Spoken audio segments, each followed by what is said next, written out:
this is the really premier conference for Pennsylvania historians. People come from all over the country for it because Pennsylvania is a state that has a lot of rich historical topics. There was a lot of competition. They had people with a lot of really good projects there, so I was incredibly impressed that they were chosen. The prize they won was Outstanding Student Poster Presentation. This is Tycoons and Tailcoats, and our objectives were mainly two things. So we wanted to discover the role of Pennsylvania ironmasters in the development of the Commonwealth, and the impact of the iron industry on the American Revolution. Back in the 1700s, the main resource for cookware and for cannonballs and stuff. And for not so much structures yet, but still getting into structures was iron. And they would use iron. They would manufacture it at these plantations. Basically, what you needed was running water for a water wheel, iron ore located someplace near. Usually, you could get it. It's pretty common around the iron hills. That's why there's so many of them. You could usually actually just start digging in the surface, and then you needed a limestone flux and lots of wood. These charcoal iron furnaces would burn an entire acre of wood a day. And Pennsylvania was deforested a lot during this time. When we were doing research for this project, we got to actually just go out and find where all these places were. There's a lot of physical evidence still around in terms of charcoal iron furnace stacks. Not far from here is Pine Grove Furnace. We went there. This is a picture of the stack at Carlisle Boiling Springs. Still not very far from here. And so just a lot of local history around the Brookerville Tavern. We actually got to eat there. It was very nice. But it was also originally built by Peter Grubb, an iron master who was one of these great men who owned an iron dynasty. In addition, we saw these towns. This is Miners Village outside of Cornwall. Cornwall was an iron furnace. Because the iron furnace was there, there were jobs there, and so people, the town was built, and people lived there, and they would go off to the furnace to work. George Egge's charming Forge mansion, that is on for sale right now for about $1.5 million. So if you have that, you can feel free to get that. And many people know of Mount Hope Estate and Winery.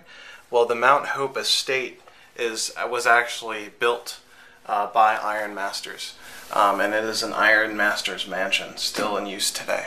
The second part of the project, and this is kind of what I took our original project and ran with it for Dr. Dietrich Ward's research seminar. And what I did was I wanted, there's lots of monographs and books out there on the iron industry in Pennsylvania or on specific furnaces, but there was only ever a few chapters dedicated to the American Revolution, not necessarily entire works. So I figured this was a place where I could do some research and kind of tie everything together. One of the important, things in the war was the colonial iron industry, and in particular the Pennsylvania iron industry.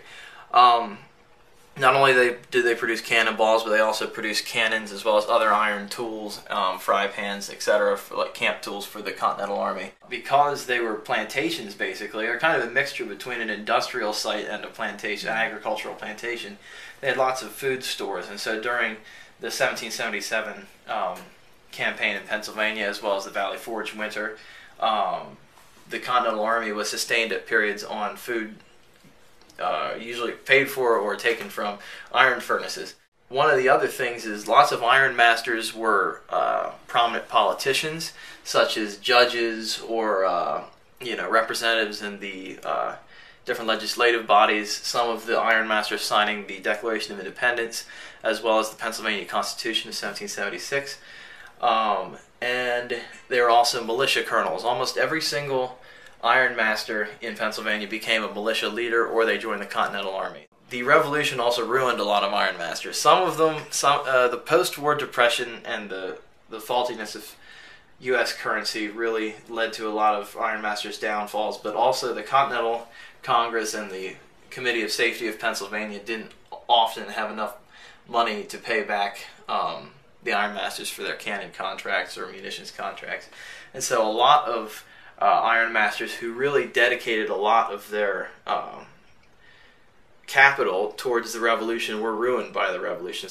It isn't just a project that came out of my class, it came out of the breadth of their experience in our department. And we just had really good training with Dr. Bloom doing posters. I had another class with Dr. Ulrich doing another poster exhibit sort of session, and then Dr. Dietrich Ward with his poster session. So we had a lot of training coming up to this. It really marked Shippensburg's history program out among them, and that was something I did not expect. This is something that, you don't come to a Apache school expecting the premier in research and things like that, but here I think Shippensburg is an exception.